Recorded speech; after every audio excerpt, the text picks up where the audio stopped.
আমি এক হাজি দেখেছি হাত পা সাইরুটা এক জায়গায়, অবাক ব্যাপার। একেবারে মাজুন মানে কি রকম, আমি ওনার সাথে কথা বলেছি, আমি আশ্চর্য হয়ে গেছি, এর জন্য কথা বলেছি।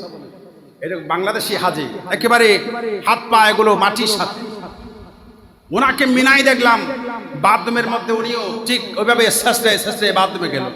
হজের প্রতিটা জায়গায় ওনার সাথে আমার দেখা হয়েছে, কথা বলেছি। ভাই, আপনার মতো মানুষ, আপনার চাইতে ভালো হাত পা সুস্থ, এরা হজে আসতে পারে না। আপনি বলে যে আমি আমার কিছু জায়গা বেচে বিক্রি করেছি, আমার টাকাও হয়েছে, তো আমি তো পারবো না। তো আসার সময় আমার বাইফুকে নিয়ে এসেছি। সুবহানাল্লাহ বলেন। তার উসিলায় তার বাইফু হজ করতেছে। মাজুর, একেবারে মাজুর।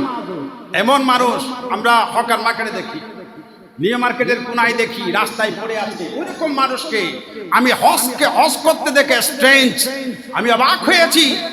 কথাও বলেছি, আমার ভালো লেগেছে। বলে যে আমার তৌফিক হয়েছে, আমার বাইপুকে দেখার জন্য নিয়ে আসলাম। বাসে উঠতেছে খুব কষ্ট করে, লাফিয়ে লাফিয়ে ধরতেছে, লাফিয়ে লাফিয়ে উঠছে। তো চিন্তা করলাম, মৌলা তুমি কত বড় দয়াবান, মৌলা তুমি কত বড় দয়াবান, যে হাঁটতে পারে না সে মক্কা শরীফে, আর যার টাকা পয়সা আছে, দৌলত আছে, হাঁটতে পারে, সে আসে না, সময় নাই, আসতে পারে না, busy, very busy to office, অফিসের জন্য ব্যস্ততা, টু বিজনেস, ব্যবসার জন্য ব্যস্ততা। এক মাস যদি চলে যায়, অফিসের কি হালত হবে, এই টেনশনেও যাইতে পারে না। কথা বলে, আমি কি অসত্য বলছি? এরকম মানুষ দূরে আছে। কিন্তু এমন এমন কিছু মানুষ আমি দেখেছি আমার কপালের চোখে, আমি দেখে এখনো বুঝতে পারি না আল্লাহ কিভাবে তার নসিব হয়ে গেল।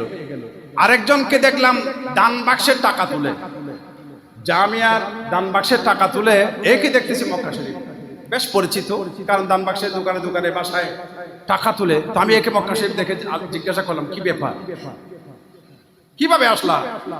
বলে যে আল্লাহ আমাকে নসিব করেছে। দান বাক্সের টাকা তুলে শুধু তুলে নিয়ে আঞ্জুমানে জমা দেবে, জামিয়াতে জমা দেবে, বাস, আর কোনো কাজ নাই। একটা বেতনদারি, নির্দিষ্ট বেতনের উপর চাকরি, বেতনও বেশি না কোনো রকম, কারণ এগুলোতে বেতন বেশি হয় না। ওনাকে দেখলাম মক্কা শরীফে। যাই হোক, আরেকটা বলেছিলাম কিছুদিন আগে, এক বিল্ডিং এর সিকিউরিটি দারোয়ান, কোনো দামি বিল্ডিং এর সিকিউরিটি না, একটা বিল্ডিং এর দারোয়ান, আগ্রাবাদ বিল্ডিং এর দারোয়ান। ওনাকে আমি তওয়াফ সহ সাফা মারওয়া সব আমি করিয়েছি, ওনাকে একা আমি করিয়েছি। লাস্ট ফ্লাইটে গিয়েছিল 16 সালে, একেবারে লাস্ট ফ্লাইট, অর্থাৎ কালকে থেকে হজ শুরু, আজকে রাত্রে পৌঁছেছে। কঠিন অবস্থা, তওয়াফের মাঠে নামা যায় না, এত ভিড়। আমাকে বলা হলো ওনাকে একটু সব করে আনেন। এই করতে করতে যা কথা বলা জানতে পারলাম, একটা বিল্ডিং এর দারোয়ান, সিকিউরিটি, আল্লাহর কাছে কাঁদতেছে, মালিকে শুনেছে, নসিব হয়ে গেল। সুবহানাল্লাহ বলেন না। এজন্য বাবা, আপনাদের উদ্দেশ্যে আমি বলতে চাই, কাঁদবেন। কে শুনতেছে না শুনতেছে দেখার বিষয় না, কাঁদেন। শুধু একটা উদ্দেশ্যে কাঁদবেন, যে মালিক আমাকে দেখছে, আমি মালিকের উদ্দেশ্যে কাঁদছি, মালিক যাকে শোনানোর তাকে শোনাই আপনার জন্য নসিব করে দেবে। একটা জোরে বলেন না আমি।